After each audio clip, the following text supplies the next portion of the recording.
नमस्कार विद्यार्थियों, आज हम बात करने जा रहे हैं कक्षा 9 के एक टॉपिक की जिसका नाम है सौंदर्य बोध। और सौंदर्य बोध में हमने कुछ बातें समझ ली हैं। ठीक है, जैसे हमने समझा कि काव्य सौंदर्य क्या होता है, भाव सौंदर्य क्या होता है, मूल प्रतिपाद्य क्या होता है, ये कुछ बातें हमने समझी हैं। इसके अलावा भी कुछ क्वेश्चन हमसे पूछे जा सकते हैं।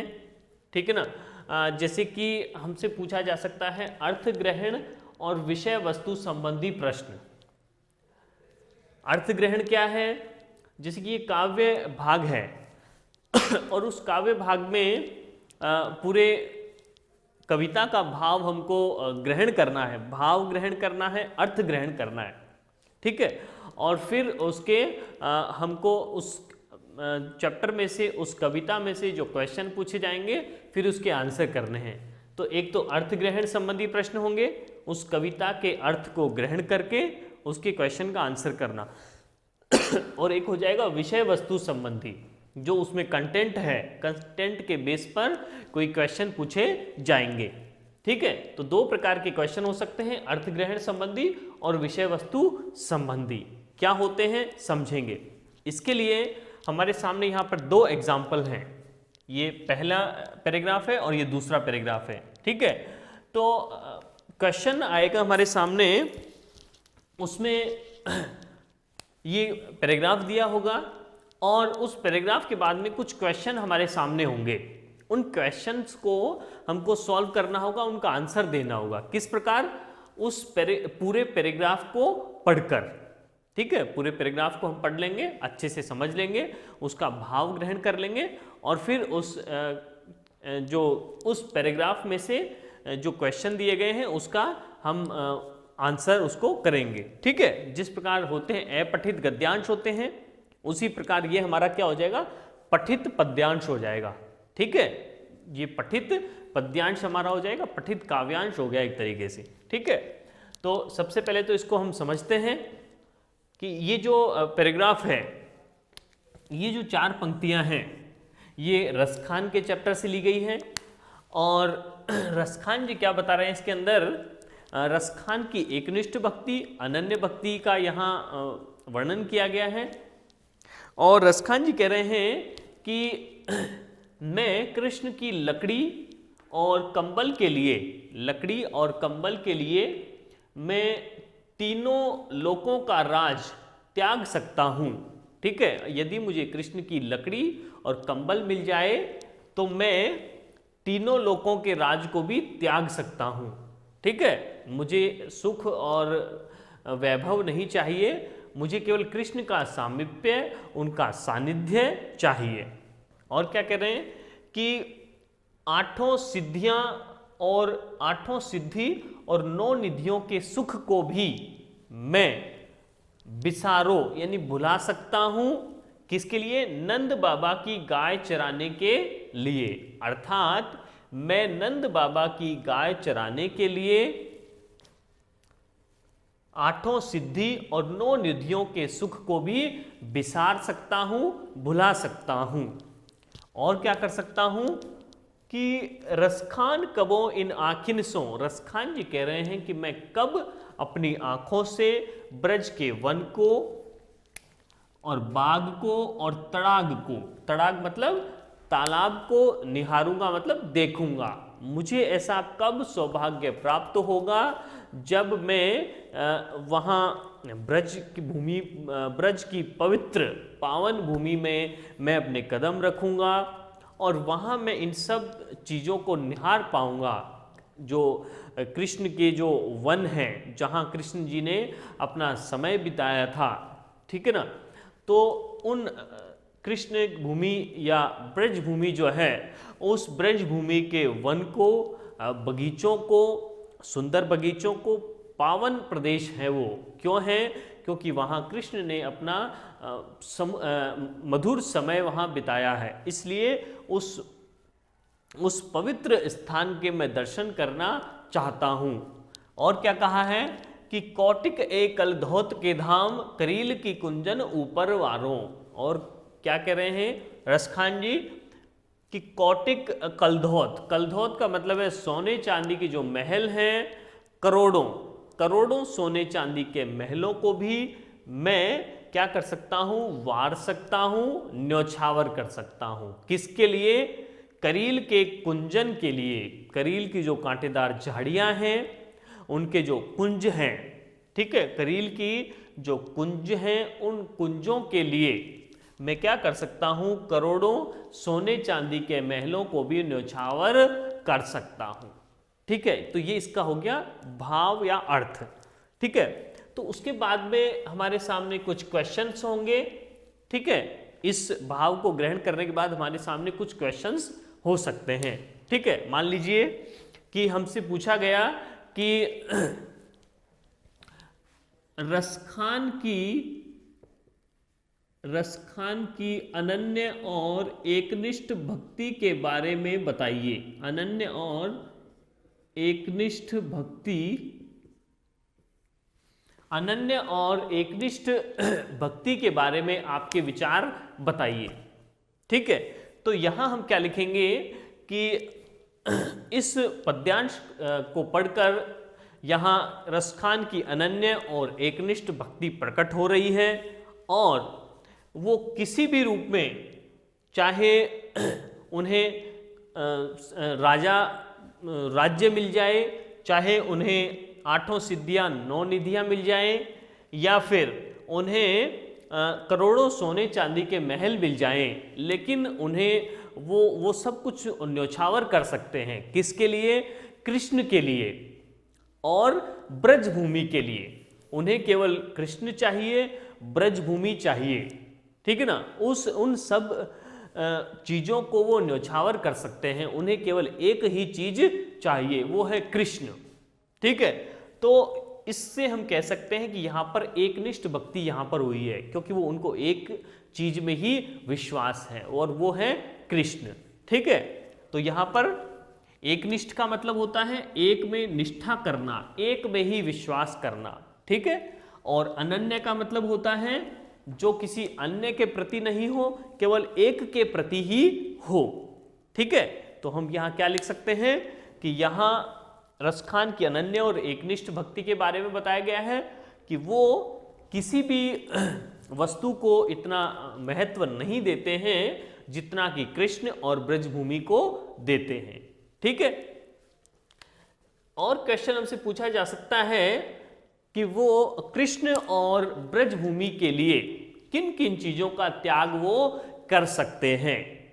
तो हम यहां पर लिखेंगे कि वो तीनों लोकों के राज को, ठीक है, तीनों लोकों के राज को त्याग सकते हैं, तीनों लोकों के राज को वो त्याग सकते हैं, और 8 सिद्धियों को, 9 निधियों को वो त्याग सकते हैं, और करोड़ों सोने चांदी के महलों को, करोड़ों सोने चांदी के महलों को वो त्याग सकते हैं। ठीक है ना, तो क्वेश्चन क्या है कि कृष्ण और ब्रजभूमि को प्राप्त करने के लिए रसखान जी क्या क्या त्याग कर सकते हैं। तो हम लिख सकते हैं कि यहाँ तीनों लोकों के राज को भी वो त्याग सकते हैं, 8 सिद्धियों और 9 निधियों को भी वो त्याग सकते हैं, और करोड़ों सोने चांदी के महलों को भी वो न्यौछावर कर सकते हैं। ठीक है, उसके बाद में हम देखेंगे कि हमसे और क्वेश्चन पूछा जा सकता है, जैसे कि हमसे पूछ लिया गया है कि 8 सिद्धियों और 9 निधियों के बारे में बताइए। ठीक है ना, 8 सिद्धि और 9 निधियों के बारे में बताइए। 8 सिद्धि व 9 निधियों के बारे में बताइए। ठीक है, ये हमारा क्वेश्चन है। तो इसका आंसर किस प्रकार लिख सकते हैं कि रसखान जी ने कहा है कि इस संसार में सबसे बड़ी जो शक्तियां हैं वो 8 सिद्धियां हैं। बड़ी तपस्या करने पर, बड़े योग करने पर, जिनको हम प्राप्त कर सकते हैं, जैसे कि अणिमा, महिमा, गरिमा, लघिमा, ईशित्व, वशित्व, प्राप्ति, प्राकाम्य, ये 8 प्रकार की सिद्धियां हैं। ठीक है ना। ये जो शक्तियां हैं इनसे व्यक्ति क्या कर सकता है, बहुत छोटा बन सकता है, बहुत बड़ा बन सकता है, ठीक है ना, जैसा भी चाहे वो कर सकता है, अपने मनोरथों को सिद्ध कर सकता है। तो वो कह रहे हैं कि 8 सिद्धियां, ये 8 सिद्धियां हो गई, 8 शक्तियां हो गई, जो बड़े ही प्रयत्नों से, बड़े ही योग से, बड़े ही तपस्या करने पर हमको मिलती है, साधना करने पर मिलती है। इसी प्रकार ये जो 9 निधि हैं, निधि मतलब खजाने, 9 जो खजाने हैं, पद्म, शंख, मकर और ये सब जो खजाने हैं, कुबेर के जो खजाने हैं, ये खजाने ये सबसे बड़े हैं दुनिया में, 9 निधियां और 8 सिद्धियां। ठीक है। इसके बाद में और कुछ पाने की चाह मनुष्य को नहीं रह जाती है। लेकिन कवि रसखान जी इन 8 सिद्धियों और 9 निधियों को प्राथमिकता नहीं दे रहे हैं, बल्कि इन 8 सिद्धियों और 9 निधियों को भी वो क्या कर सकते हैं, भुला सकते हैं। 8 सिद्धियों और 9 निधियों के सुख को भी वो बुलाना चाहते हैं। किसके लिए? नंद बाबा की गाय चराने के लिए। ठीक है। तो हम क्या लिखेंगे यहां पर कि 8 सिद्धियां और 9 निधियां, 9 खजाने मनुष्य को बड़े प्रयत्नों से, साधना से प्राप्त होते हैं, लेकिन रसखान की दृष्टि में, रसखान के दृष्टिकोण में उनका कोई मूल्य नहीं है। वो कृष्ण और ब्रजभूमि को ही प्राथमिकता देना चाहते हैं। इसलिए इन 8 सिद्धियों और 9 निधियों के सुख को ठुकराकर, सुख को भुलाकर वे नंद बाबा की अर्थात कृष्ण की गायों को वो चराना चाहते हैं, कृष्ण का सामीप्य प्राप्त करना चाहते हैं। ठीक है। तो इस प्रकार से क्वेश्चन का आंसर हम लिख सकते हैं। ठीक है। और भी जैसे हमसे क्वेश्चन पूछा जाएगा कि जैसे हमसे पूछ लिया गया कि कौटिक एक अलधोत के धाम, करील की कुंजन ऊपर वारों। करील की कुंजन, करील की कुंज नीरस और, करील की कुंजन नीरस और निर्जन स्थान होने पर भी, निर्जन स्थान होने पर भी रसखान को क्यों प्रिय है। इस प्रकार से हमको पूछा जा सकता है कि ये जो करेल की कुंज हैं, जहां पर बहुत ऐसे कुंज, ऐसा प्रदेश ब्रजभूमि में जो है, ऐसा प्रदेश है जहां पर करील के यानी कांटेदार झाड़ियां ही झाड़ियां वहां पर लगी हुई है। ठीक है ना। तो उस नीरस प्रदेश को, जहां पर किसी प्रकार की हरियाली नहीं है, निर्जन वन है, वो निर्जन वन है। ठीक है। कोई वहां रहता नहीं है। ठीक है। तो किसी प्रकार का वहां रस नहीं है। तो क्वेश्चन हमसे पूछा जा सकता है कि जो करील की कुंज है वो नीरस स्थान है, निर्जन प्रदेश है, फिर भी वहां पर रसखान को रहना अच्छा क्यों लगता है? उस स्थान, वह स्थान रसखान को प्रिय क्यों है? तो हम क्या लिखेंगे इसमें? हम लिख सकते हैं कि कृष्ण की उपस्थिति के कारण यह स्थान, यह करील की कुंज रसखान को प्रिय लगती है, मनोहर लगती है। ठीक है ना।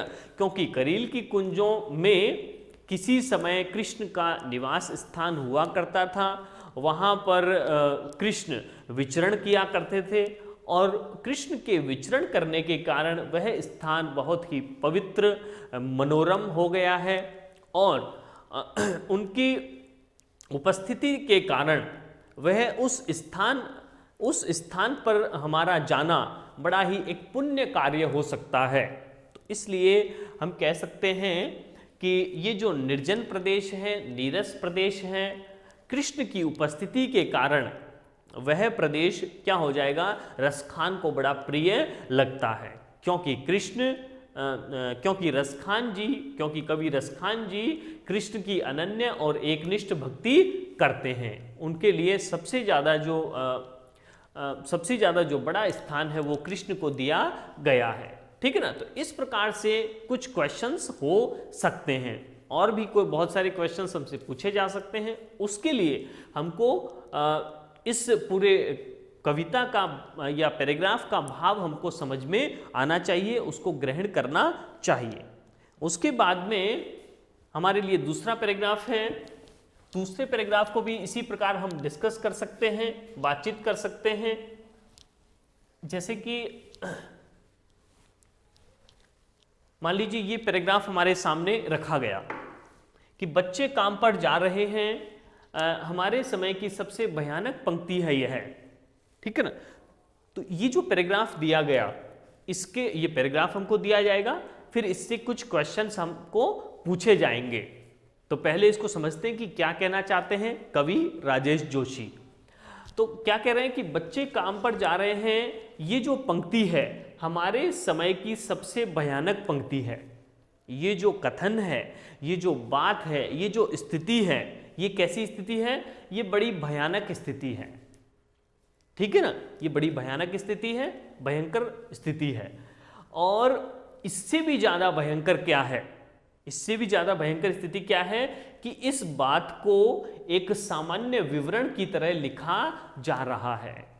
ठीक है, इस बात को कि बच्चे जो काम कर रहे हैं वो एक सामान्य बात की तरह पेश कर रहे हैं कि कोई बड़ी बात नहीं है, होने दो, कोई दिक्कत नहीं है। ठीक है, तो और कवि क्या कह रहे हैं कि इसको ऐसा नहीं लिखा जाना चाहिए। इस बात को, ये जो सेंटेंस जो लिखा गया, ये जो पंक्ति लिखी गई है, इस पंक्ति को इस प्रकार नहीं लिखा जाना चाहिए। इसको हमको लिखना चाहिए एक प्रश्न की तरह। समाज से, सरकार से, प्रशासन से हमें प्रश्न पूछना चाहिए कि ये जो बच्चे हैं वो आखिरकार काम पर जाने को मजबूर क्यों हैं। ठीक है, तो ये तो हमारा हो जाएगा इसका भाव। मान लीजिए अब क्वेश्चंस हमसे कुछ पूछे जा सकते हैं इस प्रकार के, किस प्रकार के कि कवि राजेश जोशी ने सबसे भयंकर स्थिति किसे माना है, सबसे भयंकर स्थिति किसे माना।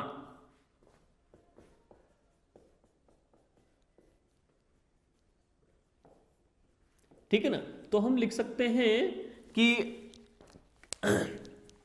कवि कहते हैं कि बच्चे काम पर जा रहे हैं, ये बड़ी ही दर्दनाक स्थिति है, भयानक स्थिति है, दयनीय स्थिति है। ठीक है ना, विचार करने लायक स्थिति है।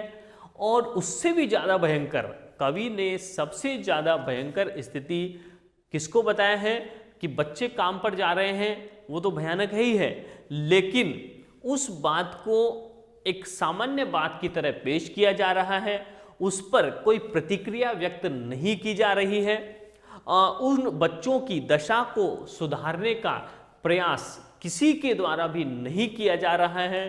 तो ये जो स्थिति है यह सबसे भयंकर स्थिति है। ठीक है ना, तो हम क्या लिख सकते हैं कि कवि ने सबसे भयंकर स्थिति किसको माना है कि सबसे भयंकर स्थिति उसको माना है कि जहां पर बच्चों की दशा को सुधारने के लिए कोई प्रयास नहीं किए जा रहे हैं और उसको जैसा चल रहा है वैसा ही चलने दिया जा रहा है। ठीक है, फिर हम लिख सकते हैं कि इस पंक्ति को, ये जो पंक्ति है, इस पंक्ति को वर्तमान समय के लिए भयानक क्यों कहा गया है। इस पंक्ति को वर्तमान समय के लिए भयानक क्यों कहा है, भयानक क्यों कहा गया है। ठीक है ना, तो ये जो पंक्ति है कि बच्चे काम पर जा रहे हैं, कि वर्तमान समय की ये भयंकर पंक्ति है। किस प्रकार है, क्योंकि हम कह देते हैं कि हमारा जो देश है वो उसने विकास कर लिया है और बहुत कुछ कर भी रहा है। ठीक है ना, भारत एक विकासशील देश है। तो यहाँ पर क्या है कि सभी लोगों के लिए, सभी वर्गों के लिए, उनके विकास के लिए बहुत ज़्यादा प्रयास किए जा रहे हैं, ठीक है ना। तो फिर भी सब लोगों के लिए अगर विकास के लिए प्रयास किया जा रहा है, तो फिर भी ये जो बालक वर्ग है, ये जो बच्चे हैं, ये काम पर क्यों जा रहे हैं, ये एक डराने वाली स्थिति है, ठीक है ना। तो क्यों, क्या हम क्या लिखेंगे इसके आंसर में कि जो वर्तमान जो समय है वो एक विकसित सभ्यता है। विकसित सभ्यता में भी ऐसी स्थिति उत्पन्न होना बड़ी ही भयानक स्थिति है, ठीक है ना, कि वर्तमान जो समय है वो विकसित है और ऐसे समय में भी बच्चों का काम पर जाना बड़ा भयानक है। और ऐसा भी लिख सकते हैं कि भारत में लोकतांत्रिक व्यवस्था है और इस लोकतांत्रिक व्यवस्था में सबको समान अवसर मिलने चाहिए, लेकिन इस लोकतांत्रिक व्यवस्था में भी बच्चों को काम पर जाना पड़ रहा है, इसलिए ये एक भयानक स्थिति कही गई है, ठीक है ना। तो ये दोनों कारण हम लिख सकते हैं। और हमसे पूछा जा सकता है कि कवि राजेश जोशी इस पंक्ति को किस रूप में व्यक्त करना चाहते हैं, इस पंक्ति को किस रूप में व्यक्त करना चाहते हैं, ये प्रश्न पूछा जा सकता है हमसे। तो हम क्या लिखेंगे कि बच्चे काम पर जा रहे हैं, इस बात को, इस पंक्ति या इस कथन को कवि एक प्रश्न के रूप में व्यक्त करना चाहते हैं, ठीक है ना। कवि समाज और सरकार से एक प्रश्न पूछना चाहते हैं कि आखिरकार ये जो बच्चे हैं वो काम पर जाने को मजबूर क्यों हो गए हैं, ठीक है। और भी एक क्वेश्चन हमसे पूछा जा सकता है इसी के बेस पर कि वास्तव में बच्चे काम पर क्यों जा रहे हैं, काम पर जाने को क्यों मजबूर हैं, ठीक है ना। तो इसके बहुत सारे कारण हो सकते हैं। तो हम लिख सकते हैं कि वो आर्थिक कारण है, सामाजिक कारण है, ठीक है ना। तो हम लिख देंगे कि वहां पर हो सकता है कि वो धन का अभाव है, ठीक है ना, और उनका कोई माता पिता नहीं है, ठीक है ना, अभिभावक उनके कोई नहीं है, तो उनको संभालने वाला कोई नहीं है, इसलिए वो खुद ही क्या हो गए हैं, जिम्मेदार बन रहे हैं और खुद ही अपना पालन पोषण करने को मजबूर हैं। या फिर हम लिख सकते हैं कि वो सामाजिक रूप से कुछ पिछड़ी हुई जातियों में आते हैं वो, ठीक है ना, हाशिए पर उनको धकेल दिया गया है। तो हम ऐसा कह सकते हैं कि वो जो बच्चे हैं वो कुछ ऐसी जातियों से संबंध रखते हैं जिनको समाज में हाशिए पर धकेल दिया गया है, जिनको समाज में कम स्थान प्राप्त है, कम इज्जत प्राप्त है, ठीक है ना। तो इस कारण से उनको क्या है, इज्जत प्राप्त नहीं है, इसलिए उनको क्या करना पड़ रहा है, अपने पैरों पर खड़ा होना पड़ रहा है और उनको जो है काम करना पड़ रहा है, ठीक है ना। तो वो बहुत से कारण हो सकते हैं। वो हो सकता है उनकी लिए शिक्षा का अभाव है और हर चीज़ का उनके पास अभाव है, इसलिए वो बच्चे जो हैं वो काम पर जाने को मजबूर हैं। उनके पास पढ़ने के संसाधन नहीं है, खेलने का संसाधन नहीं है, वो अपने खुद का सर्वांगीण विकास करने के लिए उनके पास बहुत सारे जो संसाधन हैं, स्रोत हैं, वो उपलब्ध नहीं हैं। इसके बहुत सारे कारण हो सकते हैं, ठीक है ना। तो हम लिख सकते हैं कि बच्चों के पास ऐसे बहुत से साधन या संसाधन नहीं है जिनके कारण वो काम पर जाने को मजबूर हो गए हैं, ठीक है ना। तो इस प्रकार से बहुत से क्वेश्चन ये हैं, ऐसे ही बहुत सारे और भी क्वेश्चंस हो सकते हैं, फ्रेमिंग हो सकते हैं और वो उनका जो स्वरूप है वो चेंज हो सकता है, ठीक है ना। आंसर तो वही रहेगा, कंटेंट तो हमारे पास यही है, इसका भाव हमको ग्रहण करना है। क्वेश्चन किसी भी तरीके से पूछा जा सकता है, ठीक है ना, आंसर तो वही रहेगा, ठीक है ना। तो इस प्रकार से बहुत से क्वेश्चन हमसे पूछे जा सकते हैं। पैराग्राफ हमको दिया रहेगा और उसके क्वेश्चन हमको उसके अंदर से हमको ढूंढने होंगे, ठीक है ना, जो कि उसके विषय वस्तु पर आधारित होंगे, यानी कंटेंट पर बेस होंगे और उसके अर्थ पर बेस होंगे। तो इस प्रकार हम क्वेश्चंस को पद्यांश के माध्यम से हम अर्थग्रहण संबंधी और विषय वस्तु संबंधी प्रश्नों को हल कर सकते हैं। धन्यवाद।